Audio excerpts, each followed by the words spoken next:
Hey, What up? What up? What up? What up? happy Cinco de Mayo, good people. Bars and buckets. Happy Cinco de Drunko. What's up, everybody? Welcome back to Bars and Buckets, man. The hottest, dopest sports podcast, hip hop podcast in the land. We are back for another week. Happy Cinco de Mayo, man. You see the real Eddie over there looking like, goddamn it, you understand me, the motherfucker who, Eddie Guerrero cousin and shit. Looking like one of the real Migos. Thank y'all for tuning back in with us, man. Welcome back to the show. Be sure you like, subscribe, comment, share on episodes, man. Go give everybody a little time to chime in, man. First of all, Corn AD. What's up, man? Y'all good? Y'all Gucci? Feeling good, man. Feeling good, man. This today was a decent day. I'm this week been kind of crazy. So today was at least somewhat decent. So happy to be back for another week with our good people chiming in, man. So good to see y'all brothers too. You know it. What's up, Corn? Man, I'm good, man. There's something about when that music kick on, the intro music kick on, man. It do something to me. So I want to take the time to shout out Honey Keys Beats. One of my cousins, man, produced the beat. So people that's in the music, hit them up on IG, man. Honey Keys Beats, man. Shout out to the Keys Beats, man. I want to give a shout out to everybody out there, goddamn it, that that's drunk already, that couldn't even make it till last night. Cinco de Mayo is one of those holidays that black people just need to find an extra reason to get drunk, bro. So there you go. So with that being said, we take our free throws at the beginning of the show. Fellas, what y'all drinking on?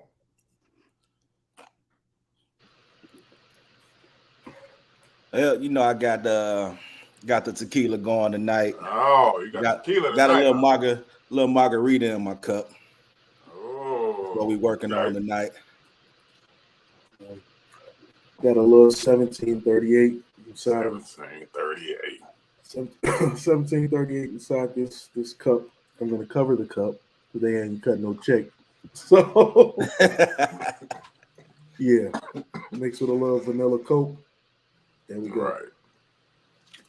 Got some Jose Cuervo in here, man. Jose.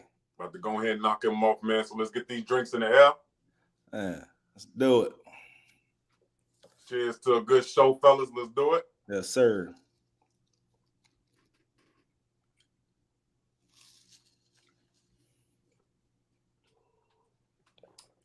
Okay.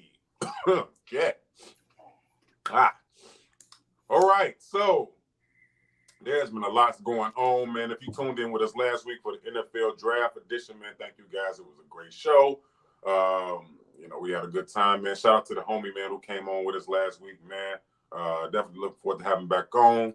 This week, we got some stuff to talk about, man. There's a lot of NBA games that happened over the last few days. No NBA games tonight. They will pick up tomorrow with Miami and Philly playing, and Phoenix and Mavericks playing. Both of those series are 2-0 going into tomorrow.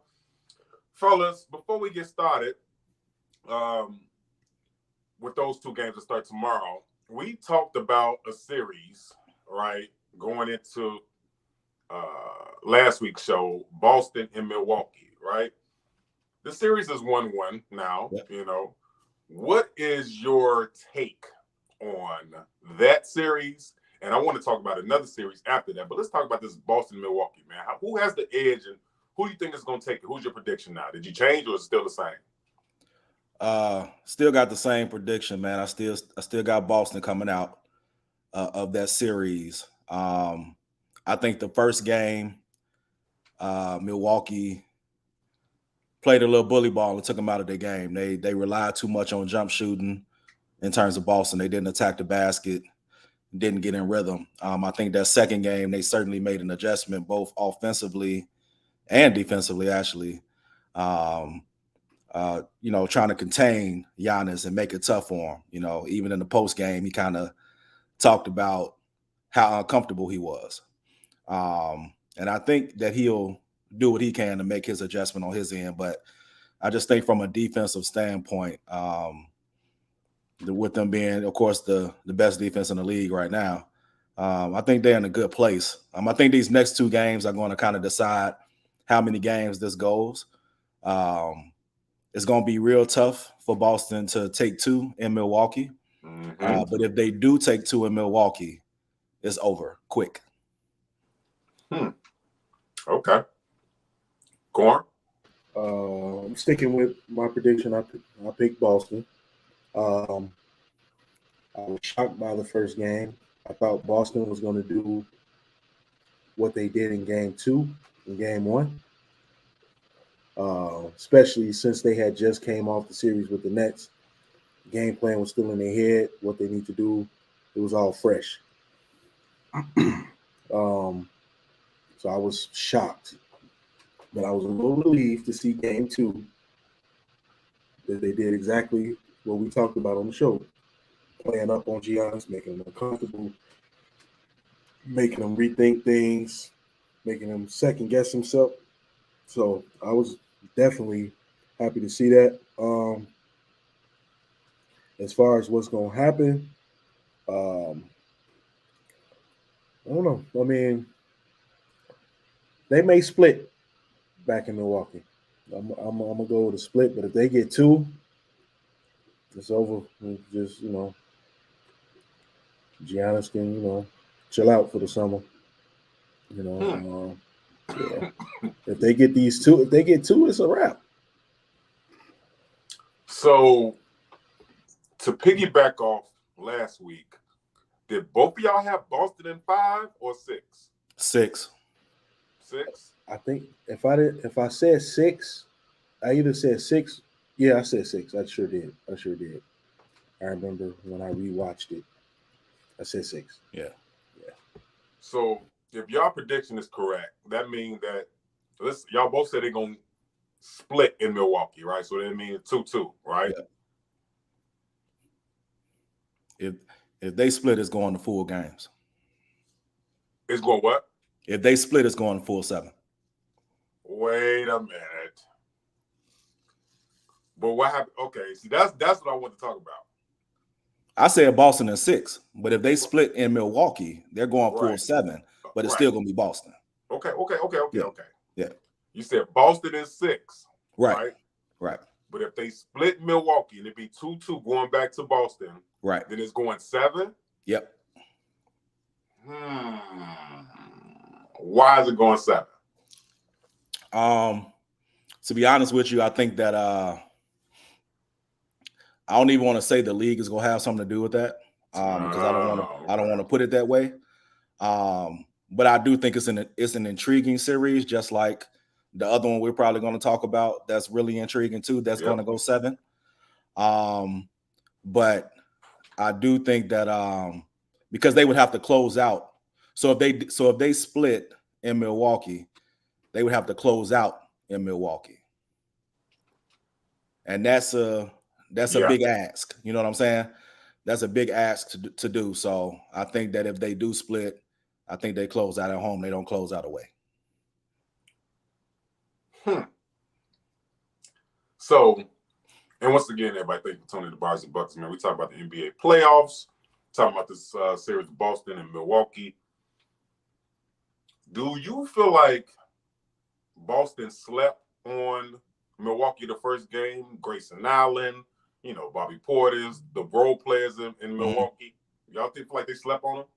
I don't think that they played Celtic basketball that first game. I think that they allowed Milwaukee to take them out of their game, because they're a rhythmic team, right? They don't just rely on shooting. They get shooting based off of being aggressive and attacking the basket. But they relied heavily on shooting that first game, and they really shot themselves out the game because they wasn't connecting on nothing, right? So if you don't see the ball go through the basket and you just shooting it, it's going to be a hard day. But I also give credit to Milwaukee that first game for bringing it to them. Like, they came out the gate and played. I personally, don't negate their role players. I think they may have questioned how efficient they would be without Middleton. So I do think they may have questioned that piece, which kind of led to how they played that first game. But I think now they understand, like, that's a team that you're going to have to beat. Like, even though Giannis is who Giannis is, like, you got to beat that team. So, if, hypothetically speaking, guys, if Milwaukee win these next 2 games, is the series still over in 6 for Boston? If they win the next 2? If the Bucks win the next 2 games at home, mm-hmm. do Boston still win in 6? If the Bucks win the next 2 games at home, Boston wins in 7. Wow.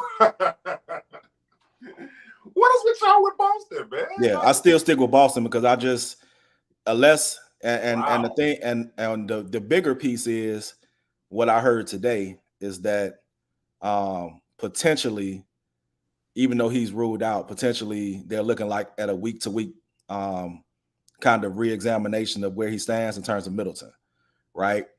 And I think that will kind of be one of the turning points, quote unquote, in the series. If he comes back, he does change the landscape of what that looks like. Marcus Smart, of course, is battling injury right now, so he's not really who he is.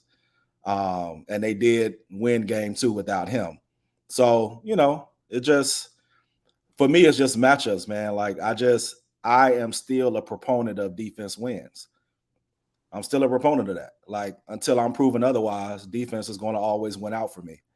And they just have the better defensive team. So you said, just to confirm for our viewers, you said if Milwaukee win the next 2 games at home to go up 3-1, then Boston is going to rally and win 3 straight games and beat them in 7. That's what you're saying, right? That's what I'm saying. Corn, what you got? What you think about that? I mean, now I'm gonna have to say if Milwaukee wins, if they go up 3-1, I mean, people ain't losing 3-1. I mean, we've seen it. We've seen it happen. Okay, just say it. I know you right there on the tip. I don't see. No, Milwaukee will win if they win the next 2. Thank you. I don't. Okay, I'm be quiet. Go ahead. Yeah, we've seen it happen. You've seen it happen.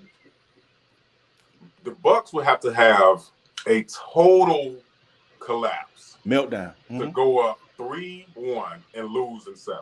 Now, the only couple teams that recent memory that happened to was OKC did it, right? They came back with Golden State and beat them. Golden State came back and beat them. Yeah, Golden State came back. Yeah, right. So and then you had 2 in the bubble, of course. Right. So if that was to happen, and then you had a finals 3-1 comeback. Yeah, Cleveland and the Warriors. We've seen it happen. Yeah, but I highly doubt if they go up 2, win these next 2 games, that they're gonna beat Boston in. It's gonna be tough in 6 games. I think it's gonna be tough. Like, they would have to. They go up 2. They go up these 2. Right? They win these 2. They would have to close out at home in game 6. They would have to. Ain't no way possible they're gonna close out at Boston in game. I just with them going up 3-1, you don't close out at home, but you have to close out on the road. Yeah. It's just, I don't know, man. It's just different. That's a different. I'm not saying it's not possible that they can't close out in Boston. I'm just saying the numbers don't speak to how highly probable that is, though. Hold that, because that brings me, because we're going to stick with that one and go to the next one with which I think is a more intense and gritty series than I expected between the Grizzlies and the Warriors, right? That series is tied 1-1. Golden State. I thought they was going to lose game 1. I thought Golden State about to lose that first game. Memphis came back and won the second game. But there's been a lot of controversy attached to this series with Draymond and Dylan and flagrant fouls and black eyes and broken elbow. Like, do y'all feel like the physicality in this series is going to screw somebody a chance to win in this? Because I feel like tempers a flare. We already know Draymond is an emotional player. Mm-hmm. You know, he 1 or 2 texts away from getting a game or 2 suspended from the series. Right. Dylan is not Dylan. My man is what's his name? Peyton. Peyton. I think he broke his elbow or something like that. He's fractured elbow. So, do you think the physicality, Steve Kerr, that called out player, do y'all feel like the physicality in this series is going to dictate who wins? Because I really feel like if the Grizzlies play the way they play, not saying they're going to beat Golden State in 7, but I think they could take it to 7 games. Oh yeah, definitely. But the thing is, they're going to have to. Golden State is going to have to make they're going to have to make an adjustment, and they're going to have to really decide how they're going to defend this team and what they're going to allow. Right. It certainly can go 7. Like, I could see it going 7. That's for sure. Ja Morant is playing out of his mind. Like, that's just who he is. Like, he doesn't have fear. He just plays ball like you're supposed to. Him and Steph got a friendly, people were kind of mad about what he said, but I'm like, man, Steph said the same thing in game 1. When he's like, yeah, gonna have fun. Series. You know what I'm saying? Like, and that's not. I had somebody on one of my posts. I saw somebody say he ain't humble or something like that because he said what he said. I'm like, man, if anybody that's hooped and you in a competitive series or a competitive game with somebody that you admire, or you know what I'm saying, you're gonna go back and forth with them. Like, it wasn't nothing out of pocket for a real hooper, right? And he just like, man, this is gonna be a good series. Like, this is gonna be a real series. And the truth is, they're gonna have to win this series, right?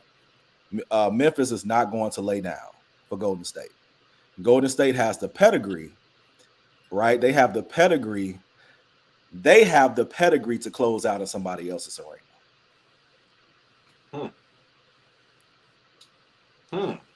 Corn? I mean, let's put it like this.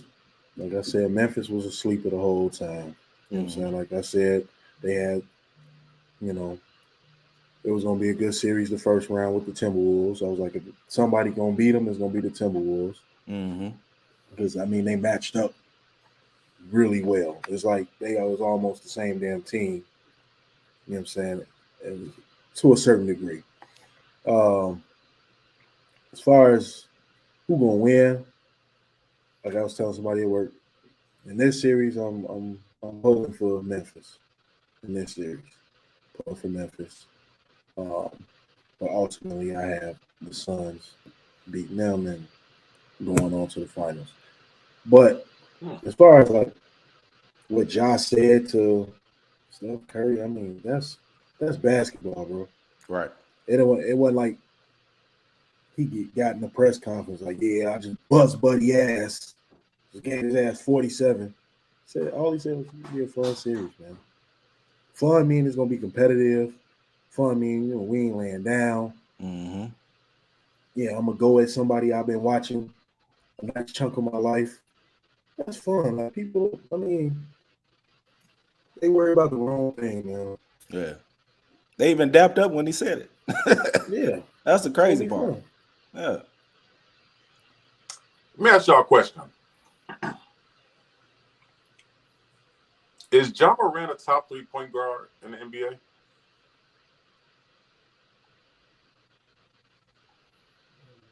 I don't think I'm gonna give him that. And I like Ja, but I'm not gonna give him that. Okay, well, give me your list. Who's the top? Give me the top 5. I'm saying this because I had like a little debate with a coworker today about point guards in the league right now. And that person said that Ja Morant is easily top 3 point guard in the league. Right now. Yeah, I'm not giving that to him.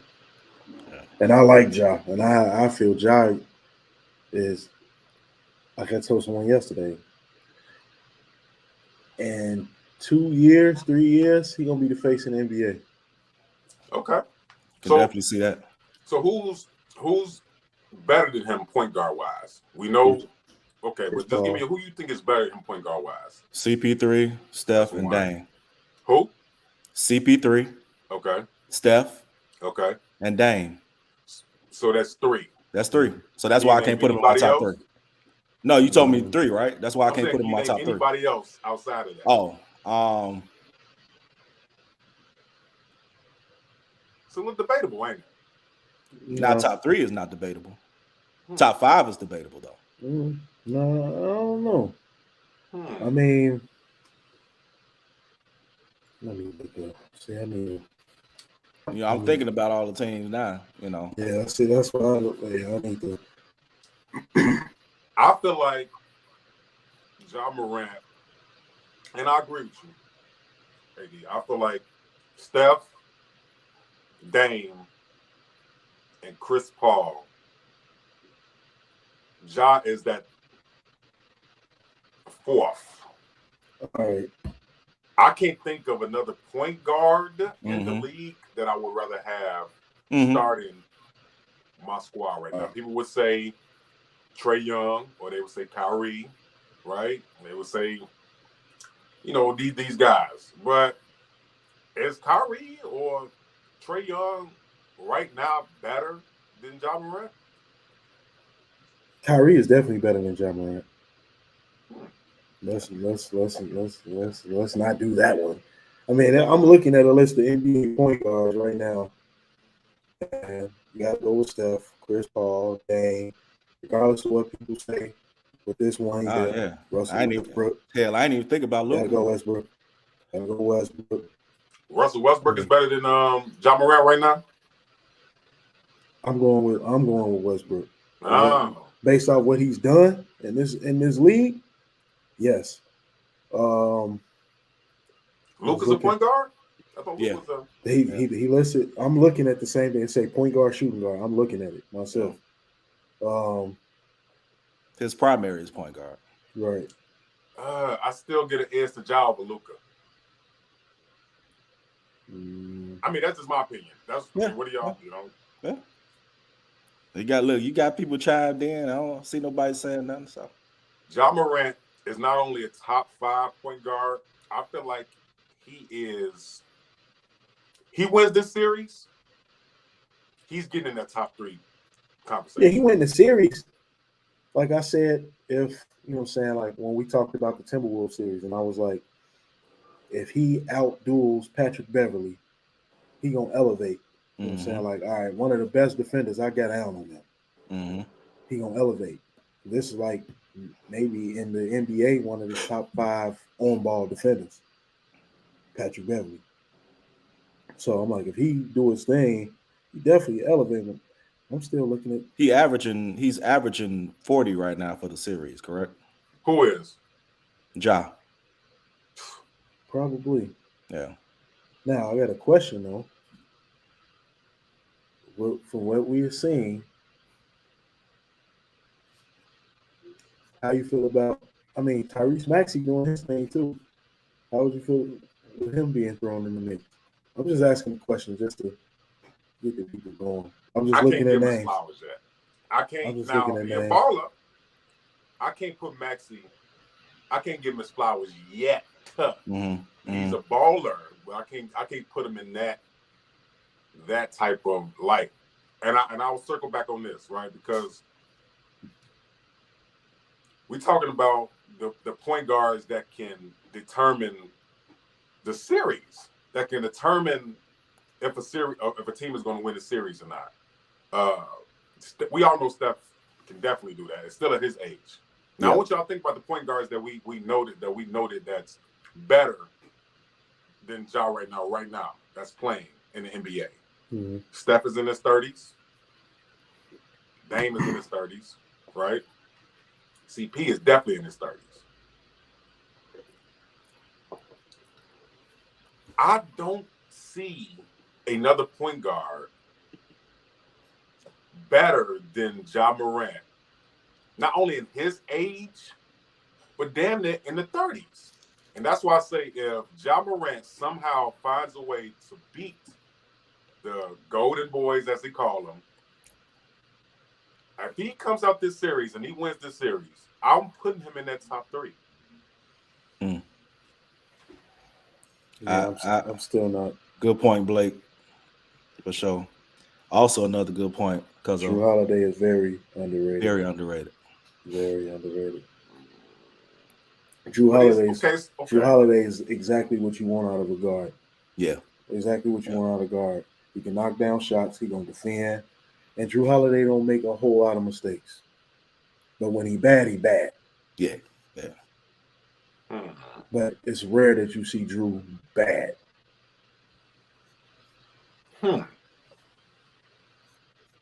We forgot somebody. So, once again, thank you for tuning in to Bars and Buckets, man. We talking about the NBA playoffs. We talking about, different things, seeing how these series is going to go out and play out and things like that, right? So, let's say that somehow the Bucks beat Boston. Mm-hmm. Y'all got them going to the Eastern Conference Finals? If they beat Boston? Yeah. Who, the Bucks? Yeah. Yeah, they have no choice but to go to the Eastern Conference Finals. Well, they would have to play. That's the You mean the finals? You mean the finals? I'm saying if the Bucks beat Boston, are they going to the finals? To the Eastern Conference Finals and then be the champs, Eastern Conference champs. Oh, yeah. So you mean are they going to advance to the finals? Yeah. I mean, if they beat Boston, I could see them going to the finals. I think by that time Middleton will probably be back as well, which will help out. Now, let me say this though. I think that we are, and I don't even want to put words in my mouth, but I do think that we need to really consider how well Miami is playing right now. That's where I was going. So, if the Bucks win, Miami is not going to be a cakewalk. Yeah. Now, if the Bucks win, they have what I was going to say is the Bucks have a better chance against the 76ers than they do Miami.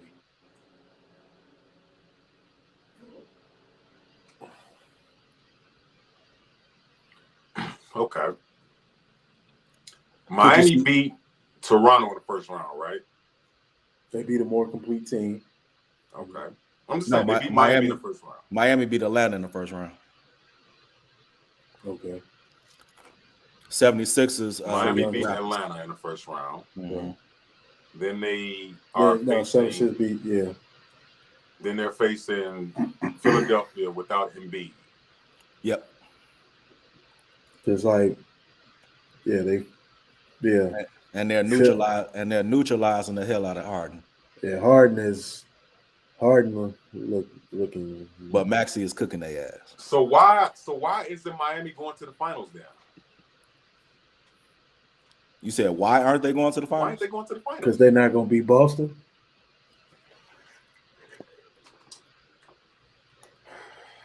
It's possible that they can go, which is why I said I think we're not giving credit to who they are. Because if I'm Boston meeting Miami, I'm putting Marcus Smart on Jimmy Butler. You're gonna get that right back, bro. Yeah. You're gonna get that right back. That's true. We gonna all of what you giving, I'm putting Marcus Smart on you to give it right back. So he gonna be tired from fighting Marcus Smart to even put up buckets. Right. And you're gonna have to hope Hero and Duncan and all them boys live up to their name. When Miami Heat went to the NBA Finals, when was that? 2 years ago or last year? It wasn't last year. It was 2 years ago, right? When they was in the bubble. Yeah. He was spent. He was when tired. They went to the finals 2 years ago. Mm-hmm. They pretty much had the same team, but they got Lowry, right? And Oladipo. Yeah, they got Lowry, Oladipo, PJ right. Tucker. Yeah. So, and this is my theory. This is just my theory, right? When we all took our predictions and we said who's going to make it to the finals you know, it was split between Brooklyn, Boston, and Milwaukee. Miami was the fourth or fifth team that people even mentioned, and they the number 1 seed. So That's because they still the little engine that could a little bit. how are they going to leap? They obviously leap Brooklyn because they're gone. How are they going to leap Boston and Milwaukee when it wasn't even a prediction to make it to the finals, according to us and other people that made our prediction? Right. That's How? because we ranked it kind of off of star power. We were guilty of that. The star power. Miami don't have stars. I mean, other than Jimmy Butler. I mean, Cal Lowry is debatable if he's a star. I mean, he's a champion, but it's debatable if he's a star. Mhm. Oladipo still trying to prove himself and getting back. Hero and Duncan, you know what I'm saying? They still trying to figure it out. They still got a lot of people trying to find an identity on it. And people like the teams that we put in front of them, we know what we was getting out of Kyrie. We know what we was getting out of KD. We know what we was getting out of Tatum and Brown and everybody else we put over them. So, but we aren't 100% sure what you gonna get out of Miami Heat. Besides what you will get out of Jimmy Butler. So we were guilty of that. Yeah. That's just keeping it. That's just But keeping it the buck. You know, the one thing, but outside of Jimmy, right? And I talk about this all the time because I really feel like he's underappreciated and undervalued as a coach. But you know you're going to get guys that are going to lock in on the defensive end, and they're going to lock in effort-wise. They may not always be cooking offensively, which is why they don't win pretty, right? They kind of grit it out and grind it out from a defensive perspective. But you know that's what you're going to get from them. So if they can neutralize people, they give themselves a better chance to be successful. See, this is, and I hate to, once again, man, thank y'all for turning the bars and buckets, man. We're talking about the NBA playoffs. We're going to get into hip-hop a little while later, man, but for right now, we're going to stick on it, right? And I hate to be doing this every show because I feel myself being like I'm that guy. But is anybody on the Miami Heat top 5 in their position? Anybody on the starting 5? Is they top 5 in their respective position? Because that plays a key factor in closing out series. Closing out game 5, game 6, game 7. That plays a factor. Now, as we know, all the other teams that's still currently in playoffs, but is anybody on the Miami Heat top 5 in their position? Starting wise. See, there it goes. That's why I'm probably the only one who will probably say it, but I would throw Bam in that top 5. Top 5 center? Adebayo. Hold on, let me do some research. Top 5 center. Bam is the top 5 center in the NBA? Yeah. Okay, let me see. Hold on. You got Joker. You got Joker, you got Embiid, you got Karl Anthony Towns. Gobert. Okay. I mean, if you want to throw him in there, he was defensive player of the year. Yeah. Okay.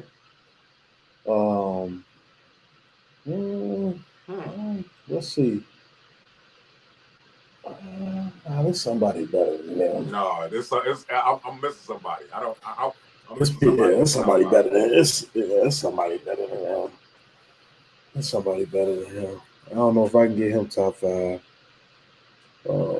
Let's see. Here's my gripe with. I don't know if I got a gripe with Rudy, but he's just a healthy Clint Capella. Yeah. I don't know if I got a gripe with Rudy, but I think about system preference or system focus, and they don't play away from Bam. Bam is a huge part of their offense in terms of playing through him. They go through Jimmy, of course, but when they feed him, he's able to his game allows him to be successful. He could drive, he could shoot, he could rebound, he could pass. So he has a lot of components to his game, in which why I say he can't, which is why I feel like he's top 5 at the position. Okay. No, he got game. I wasn't taking that from him. But I'm like, there are. Let's see. Would you take Brook Lopez over Bam right now? Damn, no. No, I wouldn't. Okay. Yeah, I wouldn't. No. That and there's no slap at Brook, but I would. Only because I feel like at least, you know, from a and Brook is not bad defensively, right? He's pretty solid, but I don't know. I think Bam is just a little more agile and able to do a little bit more. We missing somebody on this. Yeah, I just pulled up a list. Who we missing? All right, Aiden? so you got Aiden? you got Aiden. I would put Aiden over Gobert Yeah. just because he at least played both sides of the ball a little bit. I mean, you got Nurkic, Miles Turner. I like Miles. Yeah, Miles is decent, but he ain't healthy. Let's see. It's somebody on the tip of my tongue we missed. I can't think of this smart name. Who, According Miles to- Conley? According to the ranking, for the center ranking this year, Bam Adebayo is 5th. He is 5th. In the ranking, Jared Allen. That's what I'm thinking about. Jared Allen. That's what I'm thinking about. Rim protector. Jared Allen has kind of he's evolving. Yeah, he's evolving. That's what I'm thinking about. Jared Allen. I mean, it's a lot. I mean, But see, Jared that's Allen why- is That's why I 13th. made that point because Jimmy is a 3, right? He's a small 4, right? Yes. So is Jimmy a top 5 small forward in the league? Because this And stuff it kinda- matters when it comes to closing out series. Well, I mean, Yeah. you got KD, LeBron. Tatum is top 5 in his respective spot, right? Giannis Tatum. is top 5. CP is top 5. Oh, yeah, Giannis do play the These are 3. players that's top 5 in their spots. Yeah, I forgot Giannis is playing a 3. He's playing a 3 right now. Yeah. Typically, he's a 4 man. Right. No, I don't think you can slide Jimmy in there. That's kind of hard to do. He may be just I'm not outside of even that hating at Huh? 6 or 7. He may be just outside of that Yeah, at 6 or yeah, 7. yeah. And that's only because it's heavy at the top. Yeah. You taking Jimmy over Jaylen Brown?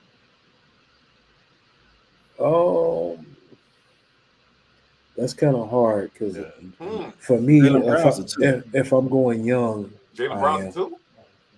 Also, Tatum's a 3. Yep. they kind of interchange at times. But they interchange. They the same way Jimmy does, because Jimmy could play a 2. Right. They interchange at times. Wait a minute. That's why it's hard to say top 5 for him, because he could play either or position. Depending And on right. the lineup you put in, he may Yeah. play the 2. Right. Because sometimes Hero played the 3. Yep. Oh, didn't Todd Hero win the 6 Man of the Year award? Yes, Somebody- sir. Sure did. Landslide, 96 first place votes. That's what's up. You know, kudos to him. That's Yeah. cool. I just feel like we're getting to the nitty gritty of these series right now. Yeah. You know what I'm saying? And Yeah. not only does experience matters, but you got to be dominant in your position. You got to be dominant. Like, can't nobody, discredit what Giannis or Tatum is in their position, But, and it's the same reason I feel like that people don't really want to acknowledge, but this, not only the Golden State series, but that Phoenix series, man. The Dallas Mavericks are a good team. Mm-hmm. They are a good team. Luka is a great player. This kid is a pretty good He coach. needs some help. They got good pieces around them. But I think everybody knows that the Phoenix Suns are going to advance to the Western Conference Finals.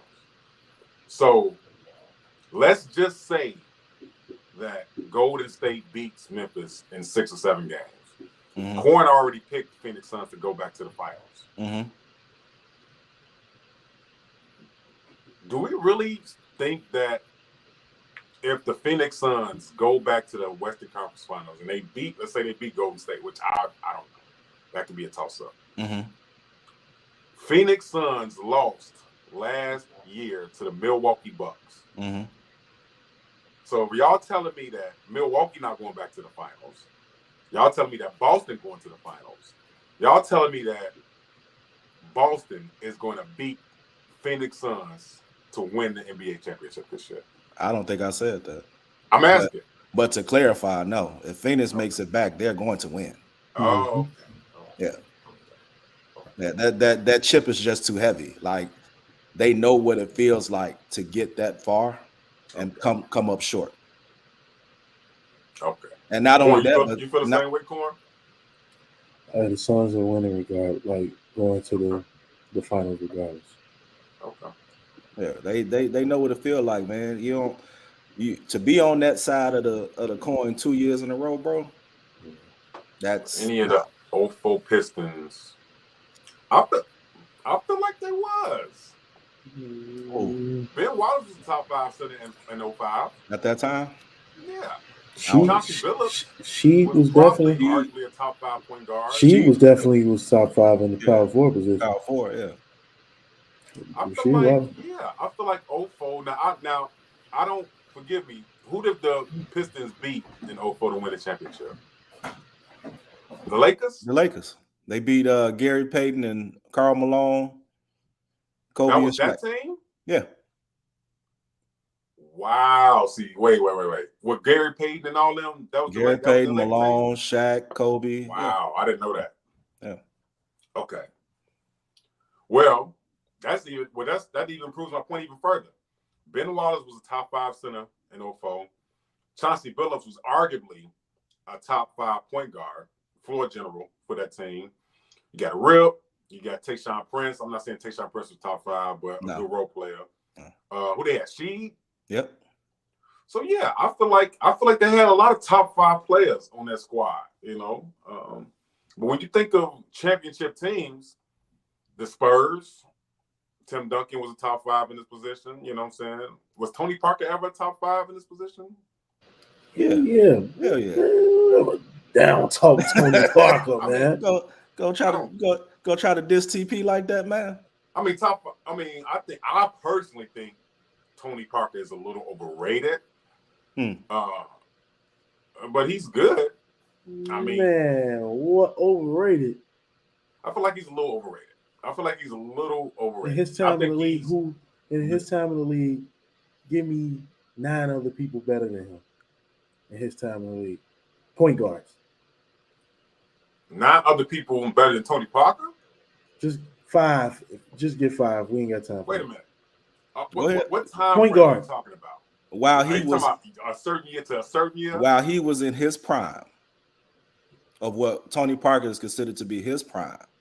Can I name 5 of the point guards that are better than Tony Parker? That's what he's saying. That's what he asked. Wow. Okay, that's easy. Steve Nash, and I'm not even a Steve Nash fan. Steve Nash, Jason Kidd. I'll go in that era maybe, or close to Marbury, probably. Okay. I mean, Marbury ain't, he ain't had no longevity, but whatever. So he, okay. But yeah, Marbury, point guards. I'll give you 2 of them. I'll give you the 2 that you said. Jason Kidd and Steve Nash. You name people of his pedigree. Stephon Marbury wasn't a better point guard than Tony Parker? Hell no. Fuck no. Hell no. Hell no. And I like Steph. Right. I like Marbury. But no. Hell no. Okay. All right. Look, that Frenchie was doing his thing, man. Come on. Tony Parker was busting. Frenchie was doing his thing, bro. And here's the thing about Frenchie. He wasn't what we would call like a glorified top five. Like he wasn't like a guy that was just out here talking shit all the time. He just was playing ball and cooking people. At one point, nobody could even stand in front of Tony Parker. He was killing niggas with that floater. He was killing with that floater. Man, They couldn't stand in front of him. he was killing. Gilbert. I'm not on. Okay, Tony Parker. give you Gilbert Gilbert Arenas. Gilbert's a good one. Yeah. Yeah, we give you Arenas. two pistols. Say Gilbert Arenas wasn't better Too than too bad. Tony Parker. Look, too bad. No chill, Gilbert had, huh? You know, chill, Gil. There's a lot of people I'm missing, Joe. This is my Hibachi. mind. I can't think right now. It's the tequila that's getting me. But it's a lot of point guards in that era that was better. Too bad Gilbert was Parker. If I bringing. can just think for a second. Too bad he was bringing guns to the locker room and shit. Who, Gilbert? Damn, I can't think. But I'm not saying Tony Parker wasn't a good point guard. I feel like he was good for that team. You put Tony Parker on any other team, they don't win no championship. He was good for that team. The same thing coach. they said about Chris. That I coach. did say that about Chris Paul too. What you mean? What? That he couldn't be as efficient or effective on another team. Chris Paul? Yeah, Well, Chris Paul played for like 9 teams. correct. But the issue was when he first left the Pelicans, they were saying that he ain't gonna be Chris Paul nowhere else. He ain't gonna be able to do it. And we But he clearly did. they did, bro. And it was a But slap what in the has face. he done since he left what has he done since he left the Pelicans? We're not talking about championships. Oh, We're that's talking what I'm we're okay, talking that's what I'm about talking about. Chris Paul being Chris Paul. No, I'm talking about taking the team to the chip. Because Tony Parker got like 3 rings or something like that. Yeah, I feel like Four. you know what? Here's a perfect example. 4, ain't This is no shade at all. I feel like Tony Parker is what Derek Fisher was to the Lakers. He was perfect for that team. That's He was a good leader for that team. disrespectful. That's real That team That's get rings. disrespectful. Look up the points per game, bro. I'm not. I started Look off up saying the no points shade. per game, bro. I can't even Tony let, Parker got just as many I rings can't as your even let king. you do this. I'm I saying can't he I was can't Tony let you Parker do got this. as for many. the team. Matter of fact, He Tony set the Parker team beat up. your game. He I Tony can't Parker even let beat you your do this, game. bro. I can't let you What's wrong do it, with bro. Derek Fisher? Huh? What's wrong with Derek Fisher? Nothing. But Tony Parker is not Derek Fisher. I'm not saying he's similar because he was good for that team. He was a good role player. Like Derek Fisher was a good role player setup man for Shaq and Kobe.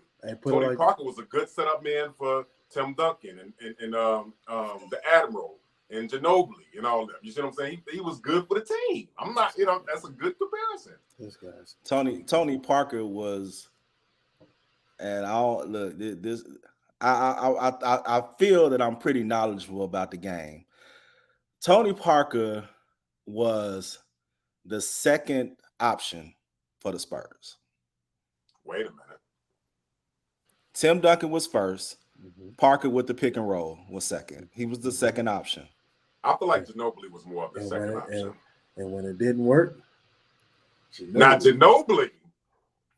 Now, what you gonna say about? Be careful. No. Because you said something foul about Ginobili about 8 shows I'm Be ago. just careful. saying, if Manu Ginobili, I'm sorry. If Tony Kukoc can make it to the Hall of Fame, ain't no way in hell Manu Ginobili should make it to the Hall of Fame. Oh, okay. Oh, all right. Ginobili should definitely. That's what I'm saying. Oh, okay. Ginobili definitely should be in He there. got 4 rings too. Yeah, he definitely should be in there. Okay, so that's all. I mean, Yeah. I'm not shitting on Tony Parker. I mean, he got a badass wife. Okay, cool. I mean, I wasn't getting nigga props for that. You know what I'm saying? Badass Bad. ex-wife. But I don't know if I put him in. Okay, we getting off track. Okay, let's get back. All right, so before we go into hip hop, I want to touch one more time on these series because out west, both of the series out there is 2-0, right? Phoenix is leading. I mean, not both of them not 2-0. Phoenix is leading 2-0, and Golden State and Memphis is 1-1. So we both, I think everybody's predicting Phoenix to win against Dallas. I think people are at odds, but most people are going with Golden State over Memphis. I think it's going to be a good series, right? Mm-hmm. Over East, we got Philly and Miami. Miami's up 2-0.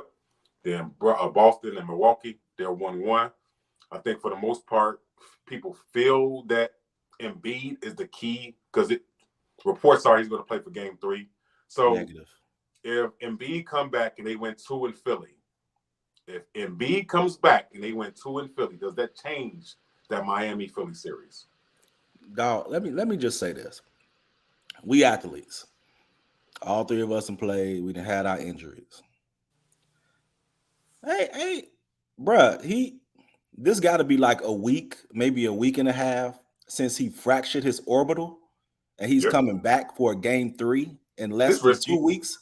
It's risky. It's definitely risky. Bro, I don't know. Look, I don't know what kind of new medicine they got out, but does that change the MVP? That ain't adding up.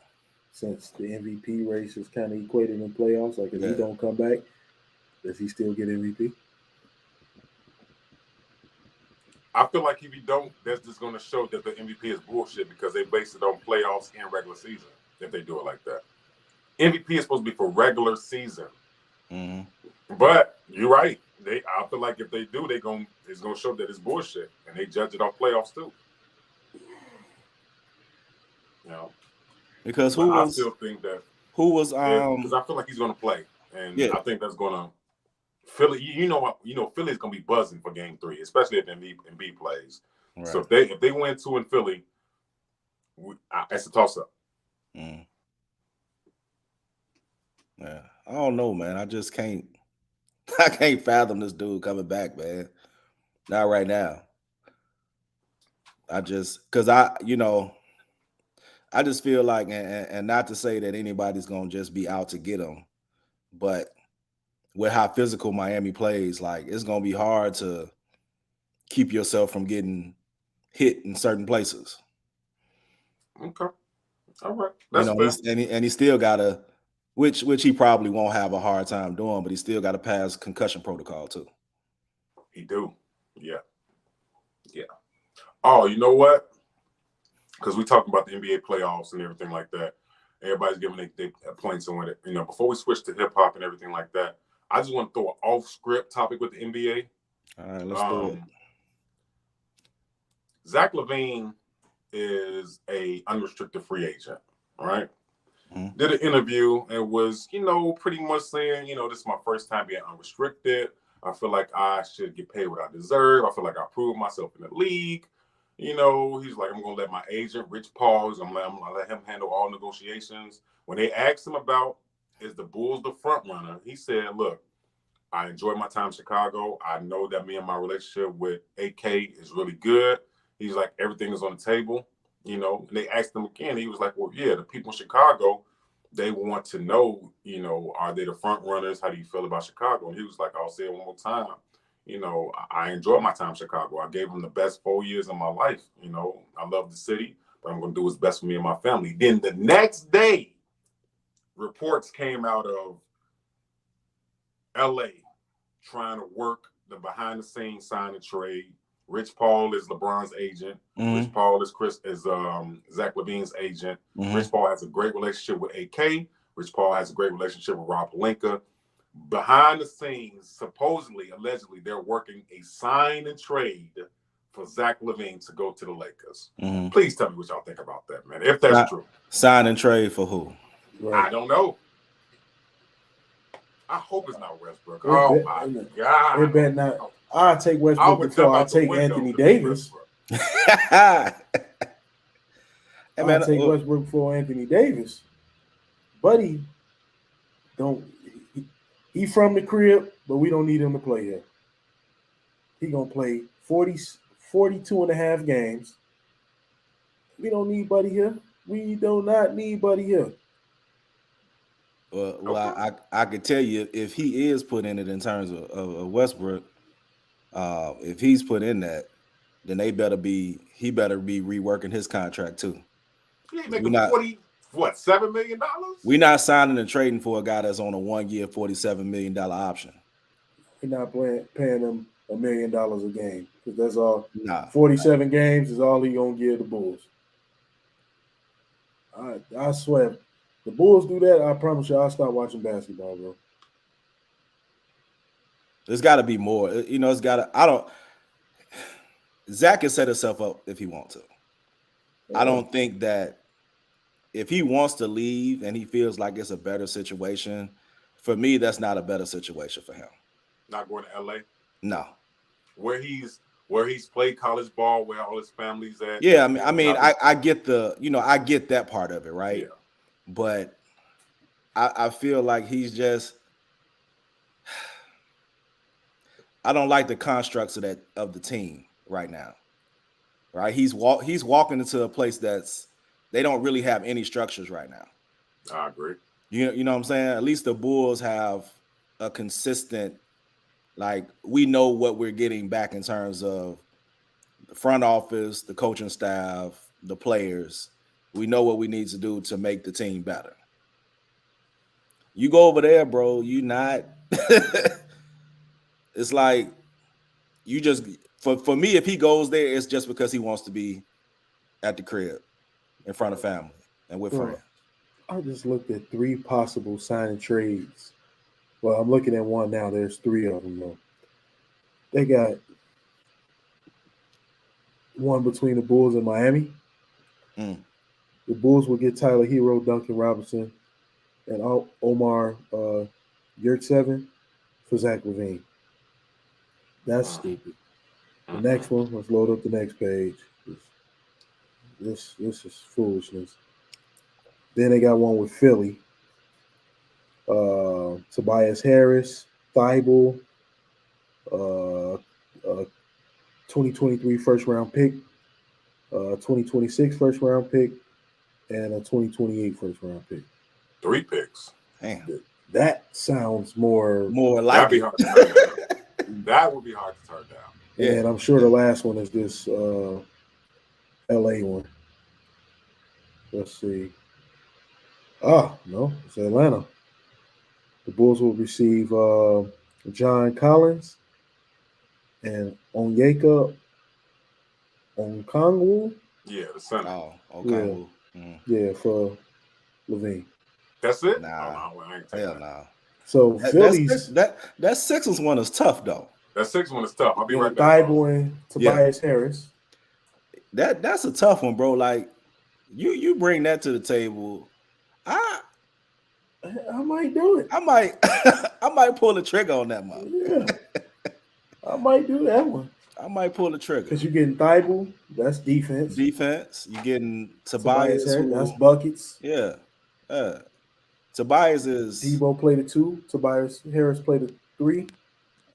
How old is Tobias now? Let's look it up real quick.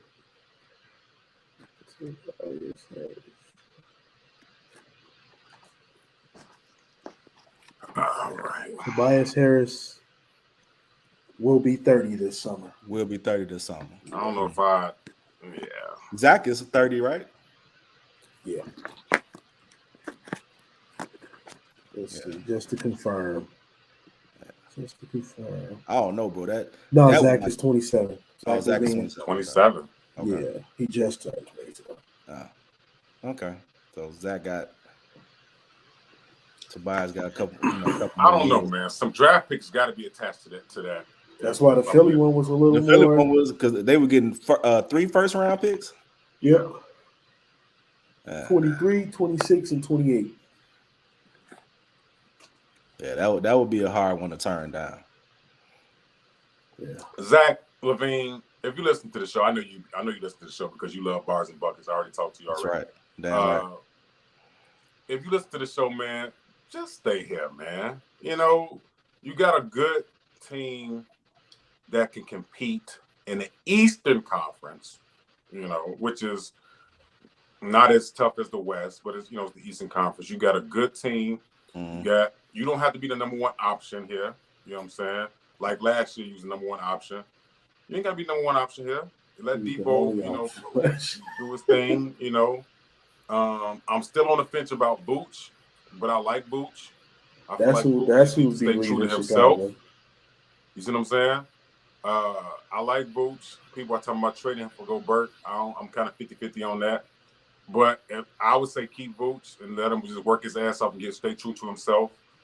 Get a healthy Lonzo back, get Zoe back, keep Caruso, keep key pieces help Pat Williams develop, get you a big man, get you some more scoring, and Joe, you right back in the game.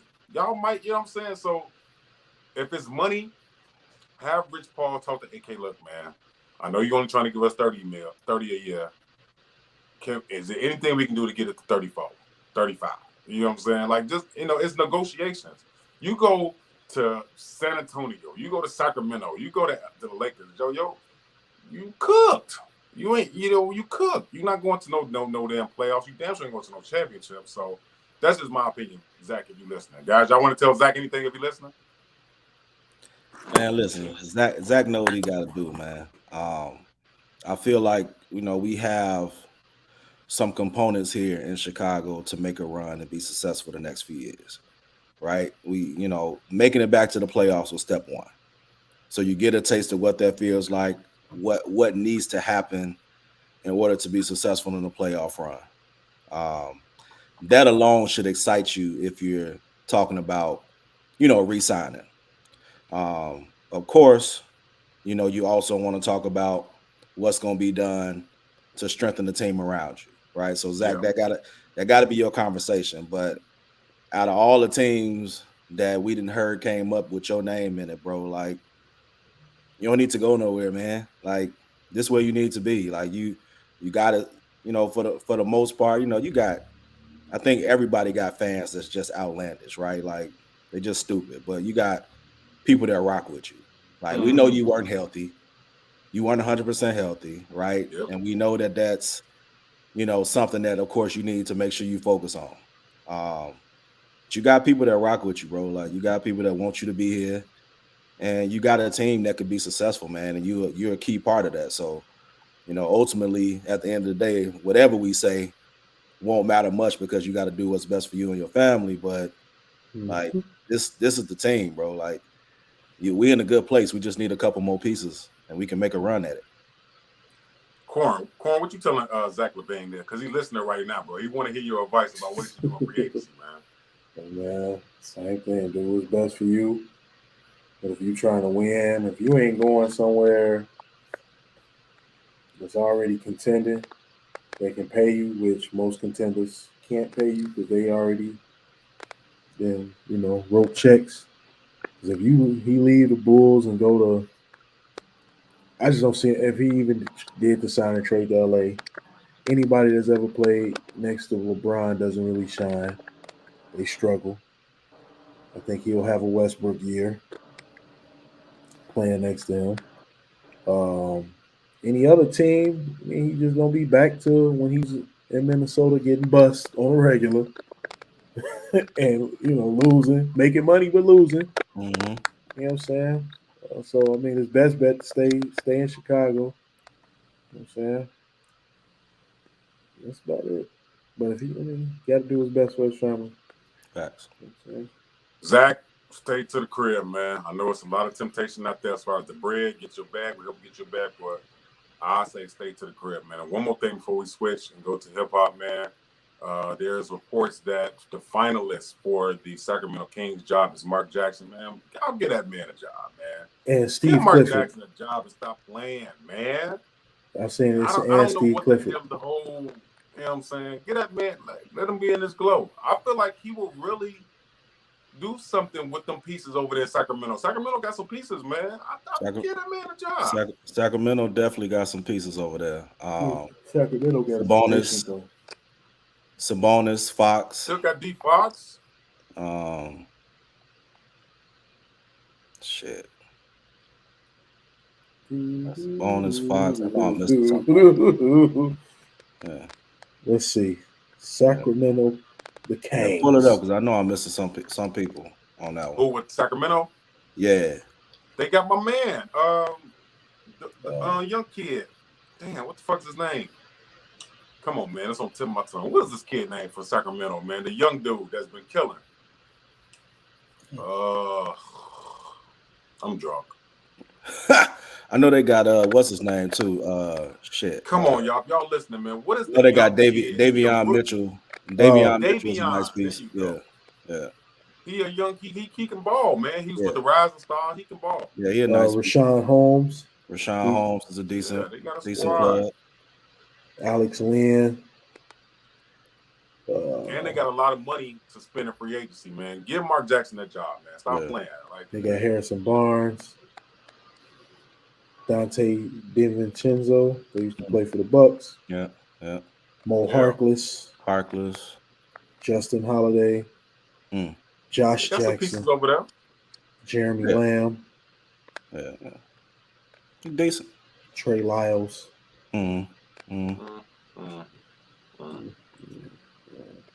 Shout out to Mark Jackson, man. Get that man that job, man. Yeah, definitely. Okay, so look, let's switch gears, guys, because I want to talk a little hip hop, rap. We talked a little bit in the group chat about Future new album. I actually listened to a couple tracks, but then I actually took some time yesterday to listen to the whole album. I think AD had mentioned in our group that Future is known for great beats. The beat game is slamming. Yeah. But the bars. Tell me what y'all think of his album and what you think of Future as an overall rapper. Philosopher Corn, go ahead, man. Yeah, Corn, it's you, man. Go ahead. All right. So as far as with the album, I wasn't feeling it.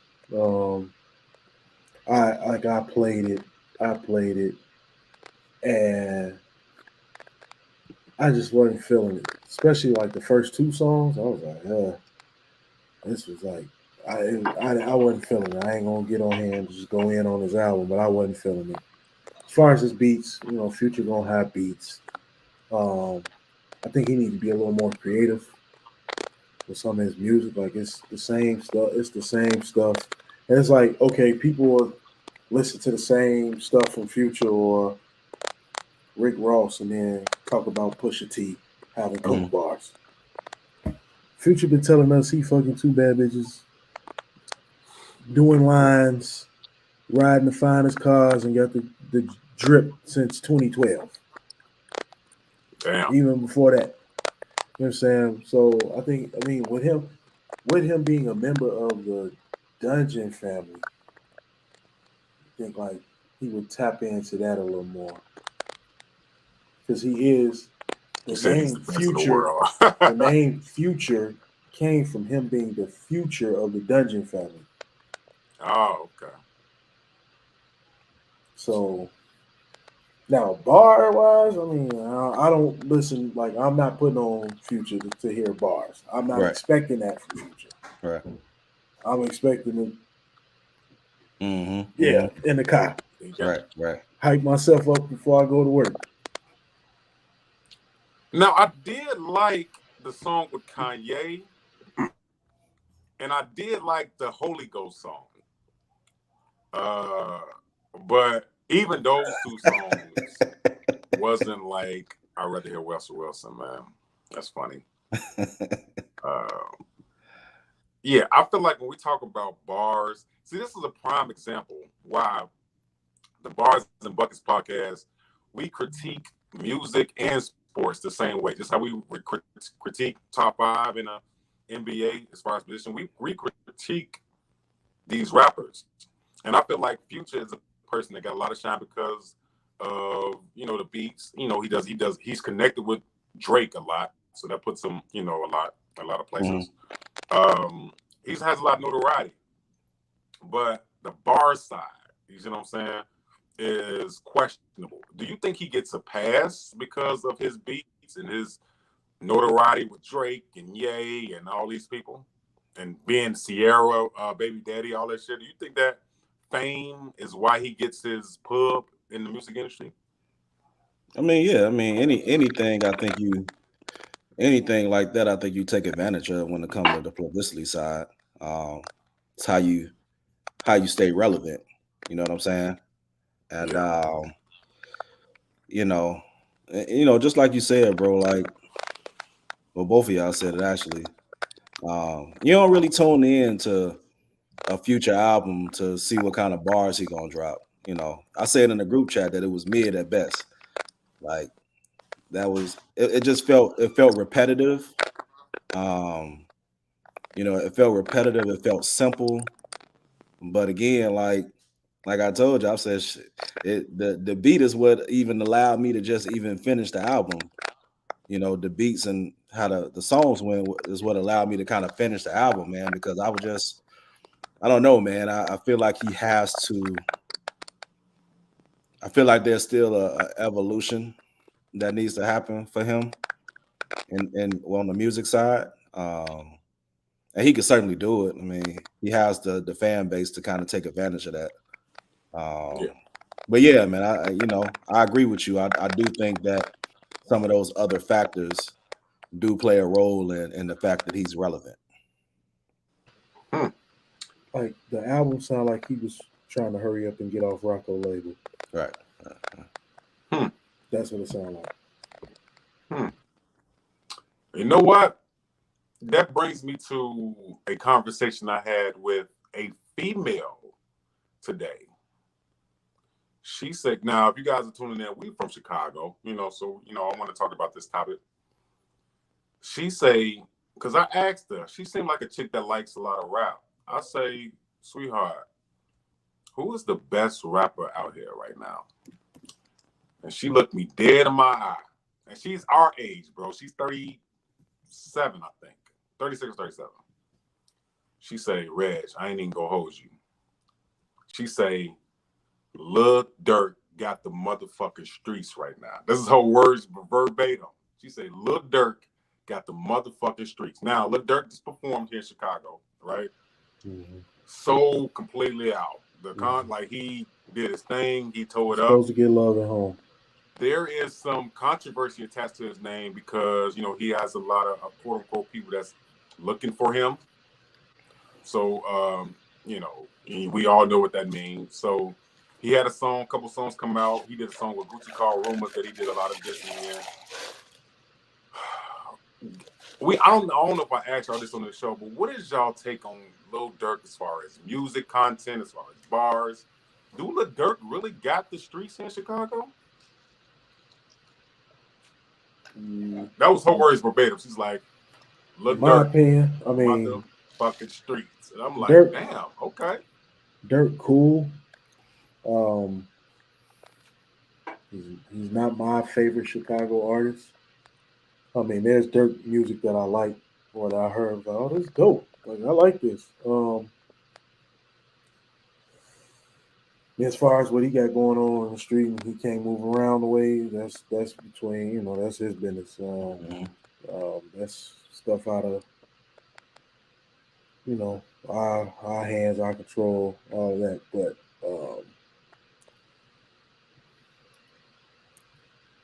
I mean, he probably got he definitely got the crib, but like the streets, I'm still gonna get at the baby.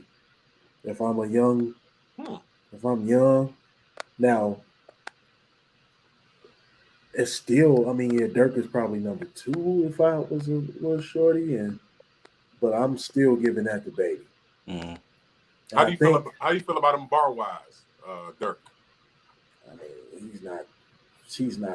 He ain't. I mean, he's rapping, but he ain't rapping. I mean, okay. You know what I'm saying? But I mean, he cool. I mean, everything has a time and place. What I learned is you can't put music up against like what I grew up to, or what we all grew up to, what I listened to. Mm-hmm. It all got a time and place. It all has, it's all important to somebody or a group of people. So I mean, bar he ain't gonna wrap circles around nobody. No. You know what I'm saying? But is he somebody that can get you going at a party? You know what I'm saying? I mean, it's some Durk songs that I play. Yeah. That I'd be like, yo, this dope. I mean, but I think what propelled Durk, he leveled up in the last 2 years. I think when he got that Drake feat, like when he featured with Drake, I just listened to that video. Yep. I think that's what helped out. And then right after that, he got the joint with Nas, where he Mhm. featured on Nas' album, the Mhm. first King's Disease. And then when he did the tape with Baby, that's how it became 1 and 1A to me. It was like, all right, Dirk kind of proved himself because he kept up with Baby Yeah. and Yeah. what they had going on. You know what I'm saying? And I think that's why a lot of the shorties, when they mention Baby, they mention Dirk. Yeah. I mean, and then the song with Pooh Shiesty. I was about That to say, did yeah. it. That did it. I mean, yeah, the streets listen to him. I mean, people listen to him. But I say he wasn't my favorite artist from Chicago. Yeah. I mean, Okay. Like that, of the new circle. yeah. Yeah. Okay. Yeah. AD, what you got? Yeah, I mean, I agree with that. You know, again, being in the school system, man, like when you talk about middle school to like high school, that little age range, like Yeah. Dirk is all up and down the playlist, bro. Like for them, that's that nigga. You know what I'm saying? For Yeah. them, that's that dude. And like bro said, I mean, I rock with him. You know, I listen to him. You know, when I get into that mode, you know what I'm saying. I even sent y'all some shit in the group chat of some little tracks that I was hearing and stuff like that. So Yeah. I mean, he definitely got a vibe going. Like, people rock with him for sure.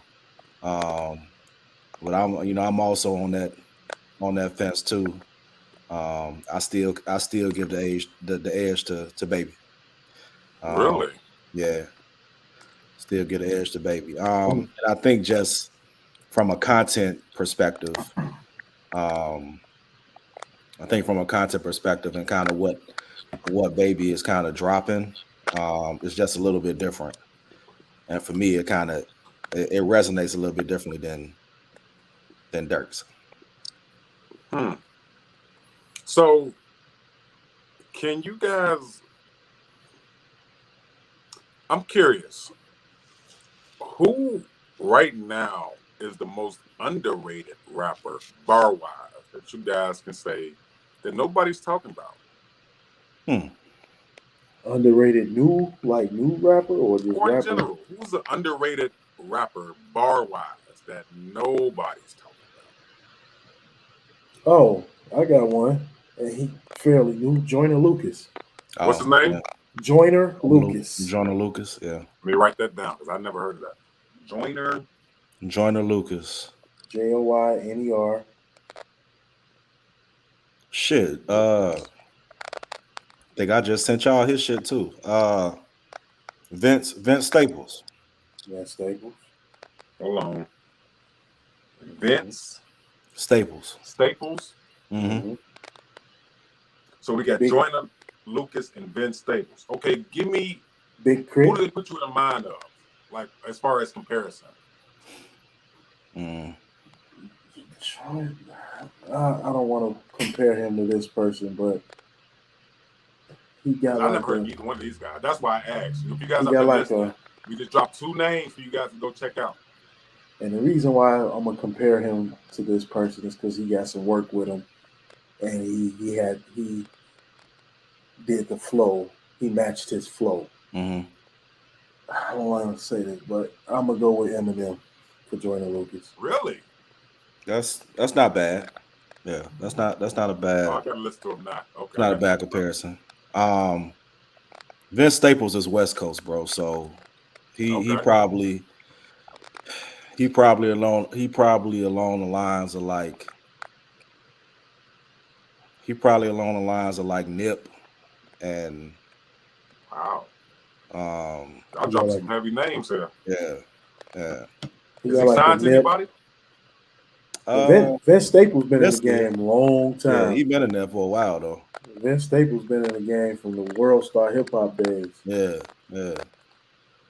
Vince been in for a minute. His Veggie Talk is that one series you take. Let me nuts. Yeah, let me get the right I know it was veggie something. I want to make sure I got it right. I'm gonna listen to I'm gonna look them up. I never heard either one of them, but y'all dropping some heavy names as far as comparisons.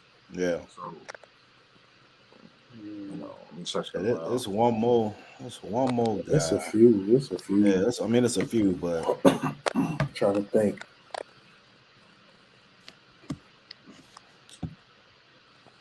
I mean, I still like Dave East.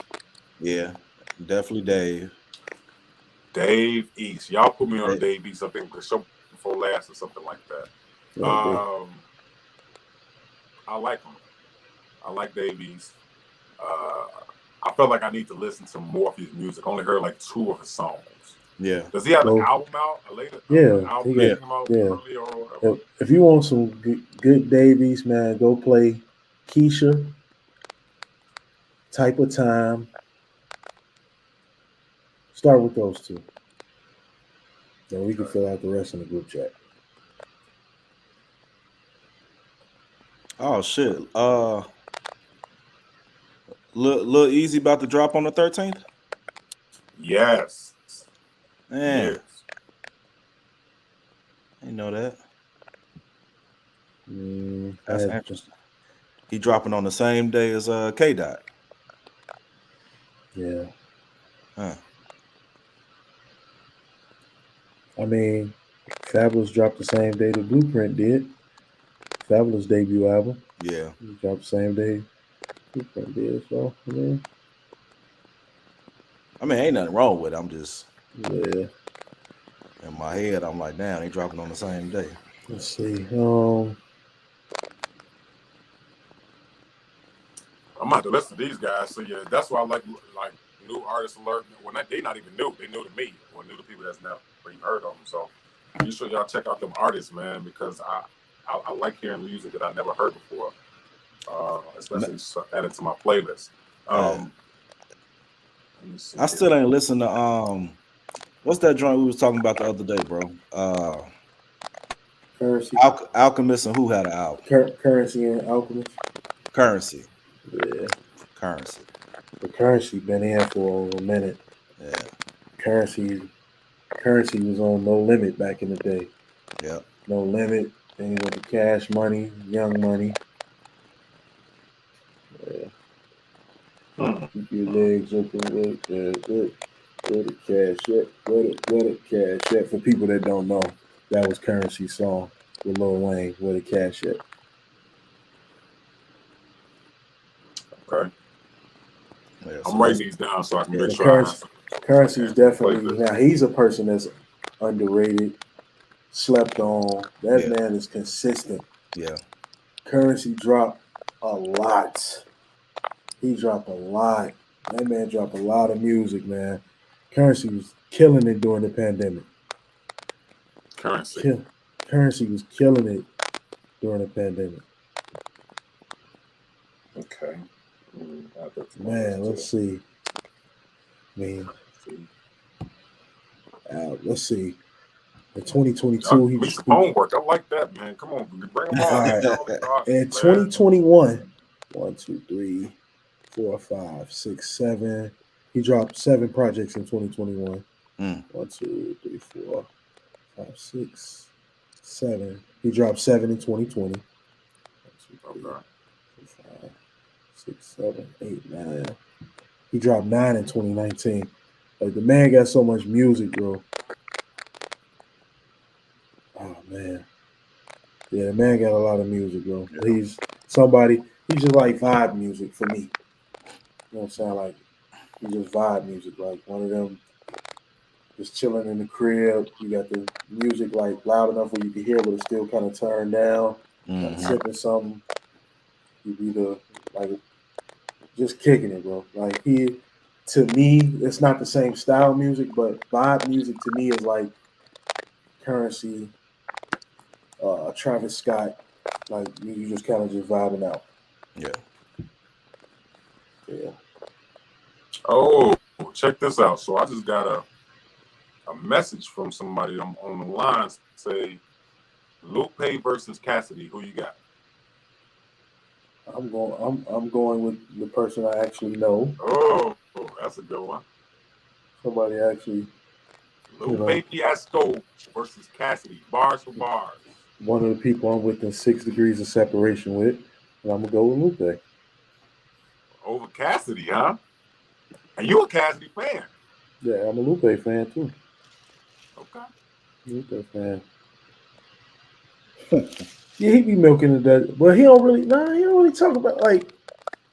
I hear the media like hip hop media mention the Dungeon Family more than I do from him. Yeah. I don't really hear him mention it, but that's like Atlanta royalty. So yeah, he gonna mention it because they could have picked anybody to be the future of the Dungeon Family, and they chose him. And you ain't really seen them grab somebody new and pull them into the Dungeon Family. Right.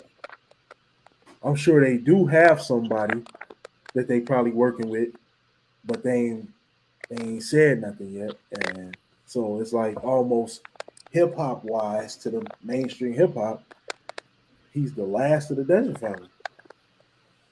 Yeah.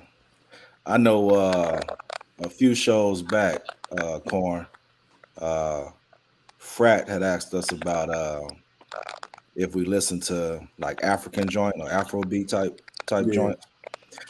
So he got me thinking, man. I'm like, man, you know what? Let me, I've heard some stuff, but I'm like, let me venture into that world, man. Two artists that y'all might know them already, but All right. like they kind of decent in that realm of the world. Wizkid and Burna Boy. Wizkid. I think I got some Wizkid on my phone. Yeah. I've heard of Burna Boy. Yeah. I was just reading an article. For people that don't know, like Wizkid was on One Dance with Drake. Mm-hmm. So yeah, I've definitely heard Wizkid before, but yeah, check both of them out.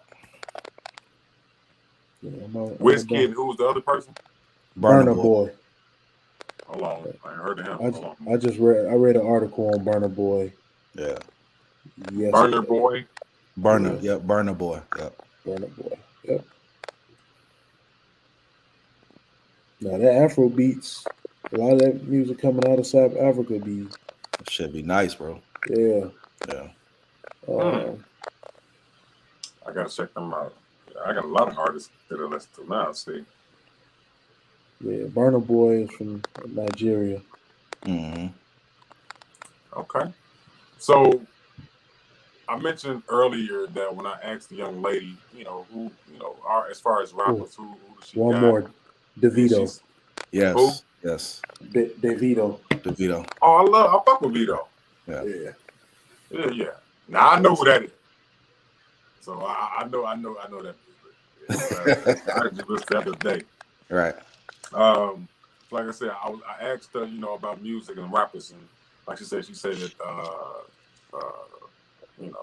that Dirt got the streets, but she said her number 2 rapper, if she had to choose, would be Moneybagg Yo, man. What y'all think about Moneybagg? I like Bag, but I think a lot of people, most of his hype, I mean, he got dope music that I like, but I think most of his popularity is due to his relationship. I think it's who he dating and their social media life. Yeah, is I think what made him bigger. But that Gangsta's Pain album. I just have to put that out there. Thanks. Yeah, she from the crib. Shout out, yeah. She's from the crib. From the crib. You know what I'm saying? I mean, I think that's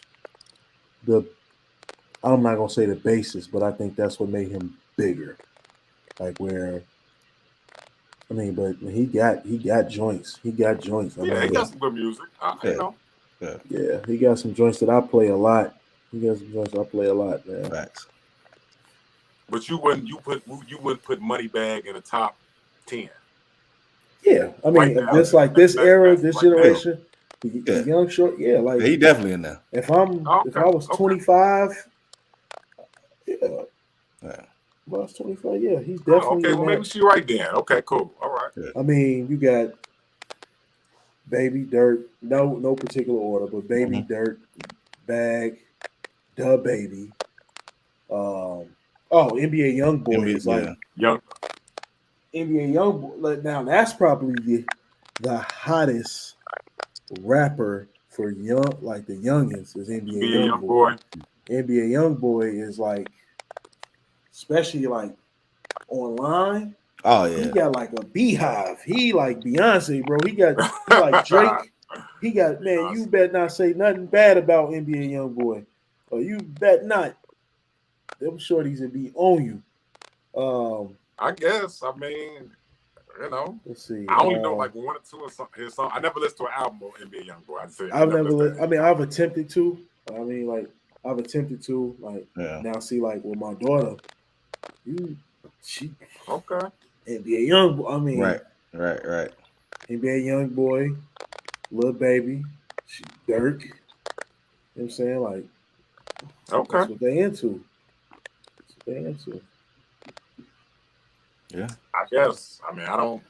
Like I said, Um, I don't listen to. I'm in the 35 plus era, so I don't. A lot of new music, I probably hear them, you know, song and like I said, I've never listened to a Moneybag Yo album or NBA YoungBoy album or Dirk album. I never listened to any of the albums, but I heard songs. Mhm. And I'm like, oh, okay. You know what I'm saying? So I don't know if I could say that bar wise, they got it. Because anybody can come up with a couple songs that's like, oh, that's some good bars.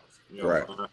But if we're talking about the overall body of work, I don't know, man. Like I would have to really take some time to like listen to a lot of these. Like these artists y'all just gave me, 1, 2, 3, 4, 5 of these guys I've never heard of.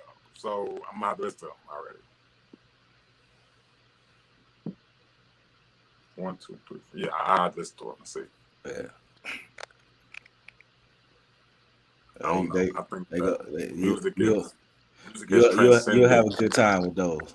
Music has transcended to the point where now, because I'm at work, I listen to music all the time at work. I got my AirPods in. I'm just listening to music as I'm working. That's all I'm doing. So, and mostly my playlist is Cole. I listen to a lot of Cole. I listen to a lot of Kendrick. You see what I'm saying? You know, that type of music. So I'm looking for new artists to put into my playlist that's kind of like, oh, okay. Oh, yeah. I listen to some Ross. You know, some Wayne, like that's the era. But I'm looking for some new artists. So if you're a new artist out there and you got some music out there on you know, Apple Podcast, you know, Apple whatever. If you got new music, period, you want us to listen to, drop it in the comments or send us an email, man, so we can check out your music. Because I'm looking for new artists to shout out on this show. Yeah. Definitely that. Trying to look for some other names. Because I be trying to grab, like when I hear something, I just try to, you know what I'm saying, start trying to dig, like I'll Shazam it, then I start trying to, you know, dig further. Oh, did y'all, okay, off topic with the music thing. So did y'all hear about the Drake, the stuff with Drake in the news right now? Yeah. Yeah, the new deal with Universal. With the right? with the DM to some dude's wife or something like that. Yeah. So look, y'all know. So I heard about the deal with Universal and I'm a Drake fan. Okay, y'all ain't gotta be a Drake fan. That's cool. Whatever. Okay, y'all can say he got ghostwriters. I don't give a fuck. I like Drake. Okay, cool. Join this month. I'm gonna definitely check him out, Blake. So what's going on right now? There's a dude who said something to Drake. Who's probably, you know, just on social media or whatever. Says something to Drake. Drake shot back at him something about his wife like it or whatever, something like that. No, he said your wife was miserable. Wife miserable or something like that. Yeah. More the story is his wife, the dude's wife, was saying like, "Hey, Poppy," talking to Drake. My thing is, look, you can hate, and this is my point of saying this. You can hate on a person all you want. If a nigga can fuck your woman, you lost the argument, bro. I don't care what we talking about. You can say I'm a trash rapper. You can say I can't hoop. You can say all this other stuff. But if I can get your woman there, you lost the argument, man. But if I he don't care didn't what we have, talking about. if he didn't have what he has, well, I mean, broke niggas be smacking, piping niggas chicks anyway. But I highly doubt if Drake wasn't who he is now that he'd be cracking as many women as Drake light Well, skin. Light skin that niggas don't fuck mean all nothing. over. Well, damn, I ain't mean to say that on that. But dudes that's a different complexion has a higher chance of having intercourse with multiple women. There you go. I'll put it like that. There you go. So I mean, with that, but yeah, I mean, he told him your chick looked miserable. He followed her on IG and then shot her a DM. Yeah. Come on, man. And people be hating on, Drake coming out with this. Drake got his hands in a lot of different business ventures and stuff like that. And I think people don't want to acknowledge Drake as a rapper because he quote unquote has other people writing for him or whatever. But get him in his flowers, man. Just go ahead and give it to him. I'm not saying Drake is the greatest rapper of all time. I'm saying Drake is a good rapper. Drake is a good rapper. However you want to put it. He's entertaining. I'm not saying that he's better than y'all favorite. But Drake is a good rapper, and I feel like people just need to stop hating on him because he gets the shine that he gets. You see what I'm saying? Y'all remember when he got into it with who he had a diss record back and forth with? Pusha T. Pusha. Yeah. Meek Is Drake a Mill. better rapper than Pusha T? And I Meek. know what Cardinal said. Yeah. Is Drake a better rapper than Pusha T?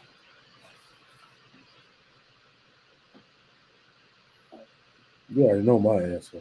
I know your answer already. And the fact you taking this long, Adrian, I'm starting to side eye you real quick. I know. I already know what you're doing, man. Hey, and here's the crazy part. Like I just had this conversation too. Shout out to my boy Dion, man. You talk about petty, man. This dude is like ultra petty. So Pusha had his album come out, and Drake had his come out a while back. So he made this comment like, I wonder who's going to sell the most records, right? And I'm like, bro, you petty as hell because you already know who's gonna sell. I mean, Drake right now is the number one entertainer. The number one entertainer. Like because he is able to attract the attention of multiple arenas. You get what I'm saying? Yep. So, but when it comes to like bars and top of the dome, like that edge go to Pusha. All right, man. Anybody that need Pusha T music, man, inbox me, man. I'll tell you what to play. I'll tell you to go get what mixtapes to go get and all that, man. And what albums to play, what song, what freestyle on Hot 97 to go listen to. Matter of fact, he's like, oh, this the part that he's like, man, he's like, because I was like, yeah, because he just gonna hit more people. He's like, or is it just because Pusha is almost 40, still talking about the dope game? And I'm like, bruh, I said, that don't matter. Whoever his audience is, It's like, hell, there's a whole bunch of other people that stick to whatever they stick to in terms of whatever they putting out. I said, but that don't negate the fact of who he is. Who did Drake? Right now, I'm about to post in our Bars and Buckets group on Facebook. I'm about to post a freestyle that Pusha did 10 years ago. 10 years ago on Hot 97. I want everybody that's watching to go play it, and then you tell me, bar-wise, is Drake a better rapper? I'm not saying. Look, I'm not trying to start no shit. I'm just saying. Nope, you already did. Don't worry about it. I got it. I'm just saying. Like, okay, who did Drake do that back-to-back song about? Meek. Meek Mill. Meek. There we go. So is Drake a better rapper than Meek Mill? Oh, A lot of niggas. Why a lot of niggas be trying to beef Drake, man? I don't. Listen. Me personally, I listen to more Meek Mill than I listen to Drake. I'm not gonna say but see, I've been listening to Meek since he was on YouTube with braids, freestyling. Short ass braids, by the way. Yeah, he was dirty with braids. I've been listening to him since he was on YouTube. So, when he was battle rapping, and that's the realm I came across Meek Mill, Cicero, Ali Vega, like all them dudes rapping then. So, I mean, I like a grittier type of rap than what Drake offers. So that's why, I mean, Drake cool. Like, he's that brunch on Sunday. You know what I'm saying? You know, he's that. Like, I I like him. I ain't gonna say like, but I like a grittier rap when I'm in that zone. That's just me. I don't know. That back to back was tough though. Back to back was tough. That back to back was Got the tough. I Drake ain't gonna in me. lie. But it wasn't really going back to back. I got the Drake I mean, going back to back. Even when they rapped another rapper into it, Right. Because Drake mentioned AR Ab, and when AR Ab responded, his was harder. It was hard. See, I like rap. I mean, it ain't all got to be gritty, but when we battling, I need gritty music. That's it. It's supposed to be gritty. It's supposed to sound like the street. For me. Mm-hmm. For me. See, because I watched a lot of Smack DVDs and all that stuff. So I like a grittier rap. That's just me.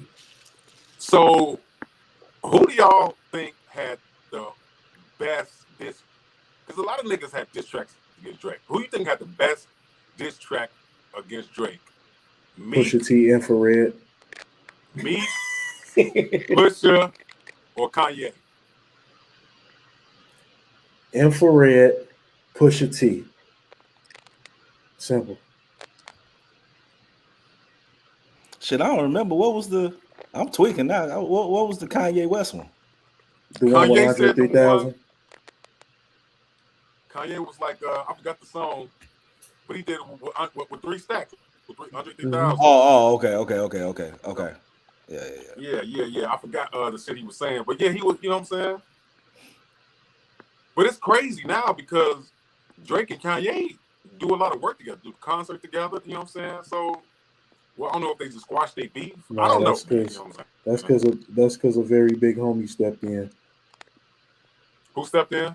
A very big homie. Oh, okay. Jay Prince. Okay. So, it brings up a bigger question. Multiple people are coming up with diss tracks and trying to go against Drake. If one person do it, cool. 2 people do it, okay. 3 people do it, okay. Hold on. It's like, why? It brings up the bigger question: why people target Drake? But when you at the top, bro. When you at the top, bro, everybody gonna come at you. Like Jay-Z. Jay-Z had at one point he had Prodigy. Mm-hmm. Nas. Prodigy, Nas, Lil Wayne. Didn't Cole do something against Drake? Jay-Z? Nah, he signed to Rock Nation. He wouldn't do that. He wouldn't do that. That not do that. I could have sworn I heard something, but I don't know. Maybe that wasn't Cole. I mean, everybody even took shots at Jay at some point, especially in the era of subliminals. You know what I'm saying? You had enough people take shots. Yeah, he dope too. That's another one. That's another Put dope Who is rapper. that? that one on your list. Another dope up in like rapper. Another dope rapper. He didn't take shots at Jay. Yeah, he's another dope one. I've never heard of none of these niggas, man. That's how I know. That's why you need to start listening to We rap putting music. you, we and stop putting you on listening to game, bro. That's because you need to Putting you on game listen tonight. to rap music, bro. Toby. I don't know how to pronounce last it. name. Nawagwe, I think. Yeah, I don't know how to pronounce Nawagwe. it. Yeah. Yeah, that's somebody else. But I mean, everybody gonna throw shots. I mean, Gotta like go at the when top. Big was there, you know what I'm saying? Big had, enough people shooting at him. I mean, you gotta think Big got dissed on his own song by Lil Kim. Right. Yeah. But that was personal. That was personal. Right. But I shout out to him for keeping it on the record. Even though he didn't know that she was gonna do that. But yeah, he kept it. Mm-hmm. Okay, Everybody, so I look, mean- man. We talked about a lot on this show, man. We got a lot of insight about the NBA, the playoffs, NBA free agency, hot rappers, bars, everything like that, man. Guys, what y'all got? Y'all got something else before we sign off? Any shout outs or anything? Man, I know we ain't talk about this last week because we was too busy with the draft and all of that stuff. But I do want to double back on this one, and we can end on this one, man. And that's player fan interaction, man. Yeah. It's different. Like it's starting to get there's a level of as a fan you can say and do, right? I think it's the disrespect level though is just starting to be real different, man. And I don't even know what type of things could be put in place. What up, Bully? What up? What's good, cuzzo? What's up? Why? I don't even know what protocols can be put in place, man, but definitely Draymond just got fined $25K for flipping off a fan too. This past game. Luka just got into it with somebody. Yeah, it's crazy, man. It's crazy, man. I don't like we gotta re-examine. Like I understand that as a professional, like some stuff come with the territory, but they still human too, bro. Mm-hmm. So how do you manage or balance the human side with the professional side? Right. Yeah, you got people running on the court trying to do their hands to the court. I mean, it's not related to sports, but look, somebody just ran on the stage with Dave Chappelle. Like, you know what I'm saying? It's getting out of hand, bro. People getting out of hand, and somebody gonna get hurt. Because somebody is gonna be a professional player or somebody that ain't gonna care, and they gonna risk their career stomping somebody out, and everybody like, well, you're a professional, bro. The NBA, MLB, NFL ain't protecting them players, bro. They're not protecting them. They not, and it's only a matter of time for somebody to get hurt. Yeah. It's only a matter of time for somebody to get hurt, and then it's gonna be we need to put like I said a while ago in a conversation with some people. Them courtside seats and all that stuff don't need to exist no more, bro. Everybody needs to be behind hockey glass. Everybody needs to be the first 4 rows don't need to exist no more.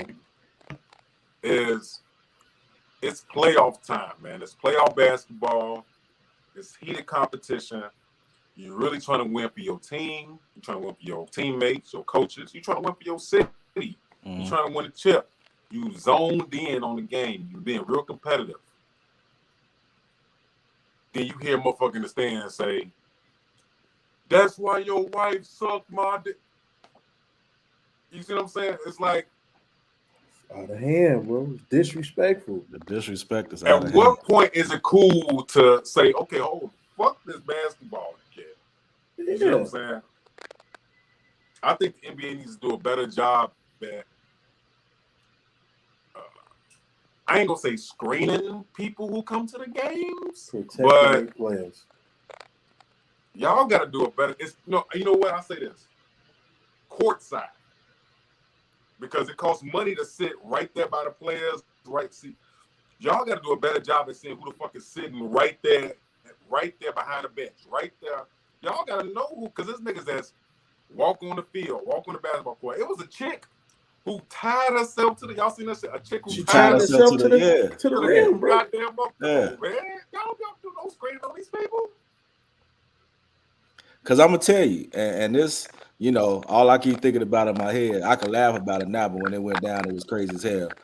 I think about Action Jackson and Ron Artest, and you know, Malice in the Palace. right? Malice in the Palace. Hell, I even think about a Latrell Sprewell, right? Like, and what's getting ready to happen, bro? Like, if they don't do something about it, because we know these brothers got money. What's getting ready to happen is they just gonna bring a squad with them. They gonna bring a squad with them to the game, like a legit squad that's gonna be courtside or wherever they could be, and all they gonna do is do one of these, and it's gonna be down. Because they're gonna be like, if you ain't gonna do it, then I just have my people do it for me. Yeah. And they don't want them. They don't want them problems. Somebody they're gonna get their ears stomped together. Yeah, they don't want them problems. And it's gonna be a problem. I ain't gonna lie to you. And then the player gonna be wrong. Right. You know you shouldn't have brought them people out there because you know that they was gonna be if you was upset. Yeah, because you ain't doing it. And you already know, bro. Y'all know either one of us make it like that, we ain't coming along. Oh no. We ain't coming along. Ain't no way around it. So I don't know, man. I feel like they need to do something to change that platform or something. This niggas running on courts. This niggas doing all type of shit. Like come on, man. Like at a certain point, we got to do some type of level of screening and see who is sitting by these courtside seats and all this stuff. Because man, you got one more type to come on wipe a bitch, Joe, before I say fuck this 3-pointer. And it's been happening for a long time. Long time. Go back to Nancy Kerrigan. It's been happening for far too long. Like what else is supposed to happen? Somebody gonna get poked up. Yep. Before they be like, all right, we gotta do something. It's too reactive. Yeah. It's too reactive. Yeah. Protect them. And if I'm an owner of a team, I want to protect my investment. Mm-hmm. So I want to put something in place to protect my investment. Yeah. What you gonna do with a poked up Kyrie? What if one of the Boston fans would have really lost it, bro? Yeah. What if one of the fans would have really felt a way about Kyrie leaving Boston? Yeah. I mean, a fan is short for fanatic. There you go. Good point. So what if one of those fanatics would have lost their mind and poked him up? Yeah. And we do know it's more than a possibility. Yeah. We know it's more than a possibility. Especially the game after he flicked off the fan and said something to him. Somebody like, who was he to come back to Beantown and flick someone off? Right. And poke him up, bro. And that's just with not even for sports, but even with the other day, the mob went up there with Dave Chappelle, man, trying to tackle him, man. Like, come on, man. And had a knife on him. Like, what is y'all? Oh, man, y'all not screening these people that's sitting right by the stage? Anytime Jamie Foxx stumped the shit out somebody. Okay, hold on now. Right? Like, we got to do some type of regulation to see what's going on. Jamie Foxx up here stumping the shit out somebody, man? It's time. It's time, man. Like, nobody's going to sit here and just continue to be disrespected, man. Nobody. Like, if you a man, a real man, like, there's only so much you going to turn your cheek and be like, all right, man, whatever. Like, you can't keep doing that, man. You know, we don't just because you pay your money, it don't give you the right to say what you want to say. That's And what think, it is. you know what I'm saying? Hey, matter of fact, I just hold on. I want to. I don't know if it's gonna show real good on the camera, man. Let's see. Oh, yep. You are free to choose, but you are Not free from the consequences of your choices. Yeah, There it is. that's true. There it is. It's true. I don't know, man. I'm hanging that in my office next year. Man, listen, bro. Listen. I tell the kids every day, man, like, you know what I'm saying? You accountable for what you do and what you do only, man. Like, I don't care about nobody else around you. You know, you meet my office. I don't want to hear about nobody else's name but yours. Yeah. Well, what was your part? And if the shoe fit, then you got to get that consequence. It is what it is.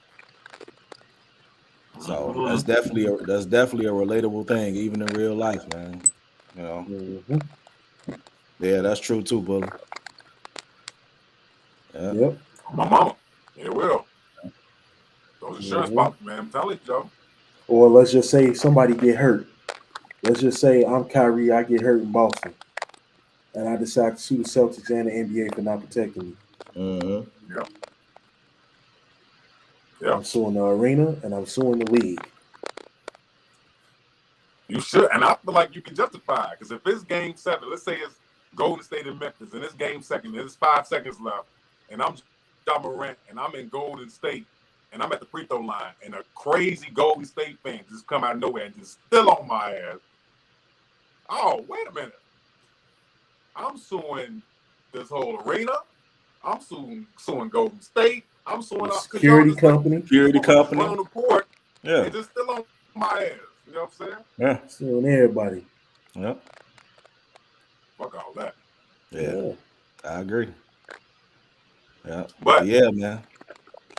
What can we do, man? We just hope for a better change. So look, man, we're gonna get ready and sign off, fellas. Man, tell them where they can find y'all at. Man, you already know where to find your boy. Find me on Facebook, man, Adrian Dury.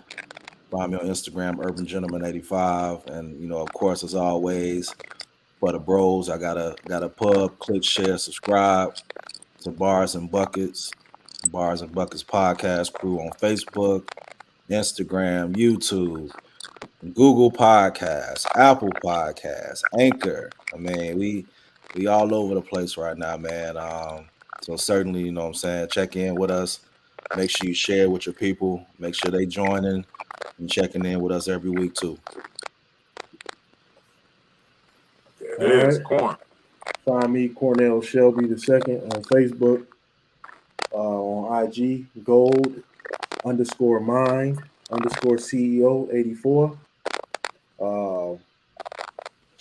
Catch me in the Bars and Buckets group, trying to interact with everybody. And that next week is nice, so we need to have a behind the scenes meeting about next week. Oh yes, sir. Oh, Nice yes, outside. Mm-hmm. Okay. I'm Reggie Moving Forward, man. You can find me at Reggie Moving Forward on Facebook, Mr. Moving Forward on Instagram, man. Go ahead and be sure you check me out. Or definitely on Bars and Buckets on Instagram as well. It's gonna be a long weekend here in Chicago. It's supposed to be a lot of rain, but next week it's supposed to be hot in motherfucker, guys. I hope y'all ready for this weather change because it's starting to look like a lot of summertime shot here starting next week, man. So hope y'all ready. Next week and over the weekend, we're gonna have a lot of NBA games. So real quick before we sign off, by the time we come on next Thursday, how is the series gonna look? Give me your predictions as far as who's gonna be up, or who's gonna win these series next week. You got Golden State, do you got Phoenix, do you got Boston, do you got Philly? Who you got by next week? What you got, bro? Let's see. By next week, we should be at Game 5. Mm-hmm. I'm gonna go Boston winning, just like being up. I'm gonna go Boston being up. Okay. I'm gonna go Phoenix being up. Okay.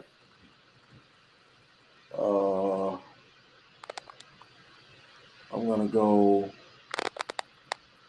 Memphis being up, Oh, okay.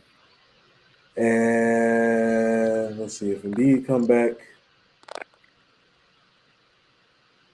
I don't know. Not up and down. I'm gonna just go Miami being up. Oh, okay. All right. So you're gonna switch it up there. Okay, I got Yeah, you. yeah. Okay, well, yeah, AD. I think I'm with all of those. I'm the opposite with the Golden State Memphis though. I think Golden State is up. Um, if not tied. And I also think that the Boston, I have them up or not or tied. I think it could potentially be tied too. Hopefully, if things go the way they go, I feel like Miami should be done, especially if Embiid don't come back. I feel Okay. like they should be done. But regardless, they gonna be up. So I'm with you on a lot of those. Okay. Okay. Of course, I got Milwaukee winning up next time we come next Thursday. I got them being ahead in the series, if not over with the series, but it should be over. It should be up in the series. I actually got depending on, and if, I ain't gonna do that. I still got Miami being up, maybe 3-2 or something.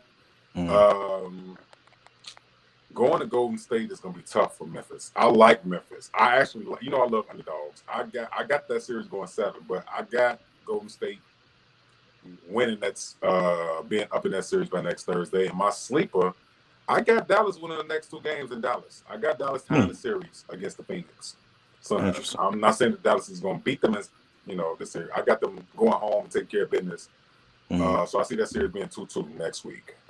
That's my upset alert. But don't sleep, though. If Ja Morant can find a way to split this series in Golden State, I don't know, man. I'm telling you, I said earlier in the show, if Ja find a way to win this series, Ja is top 3 point guard in the league. So that's what's up, man. So that's how I feel. last but not least, man, and I know we can't forget this, and we won't see our people before next week's show. So the last thing I'll say, and I know my brothers will agree, happy Mother's Day in advance. Yeah, it is.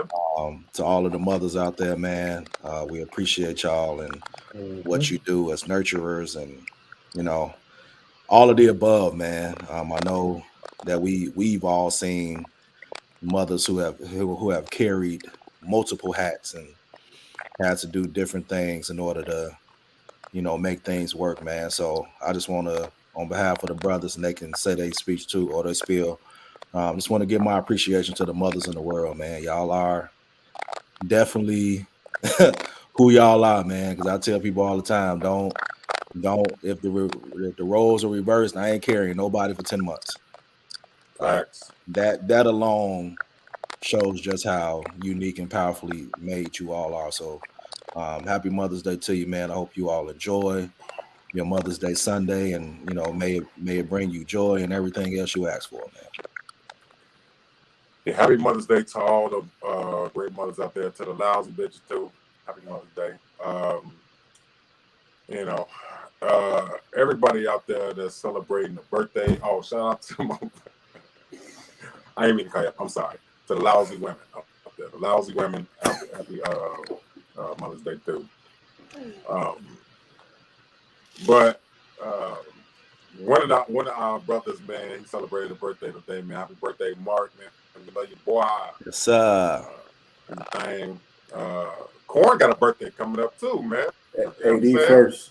AD first. I'm on Saturday, my boy. AD birthday first. Yeah, man. So we gonna do a big for him too, man. So it's all love, man. Look, we love y'all, man. We thank y'all for rocking with us every single week. Be sure to follow us, Bars and Buckets on Instagram, YouTube, Facebook, man. Check us out. We gave our individual platform for you to follow us as well. If you want to be a guest on the show, it's super easy, man. Just hit us up. We like coming on, drinking with us, kicking with us, talking shit. You know what I'm saying? Let us know. Come on, man. Have some fun with us. We're going to see y'all next week. Until then, man, we Bars and Buckets, man. We out of here. Love to you. All right.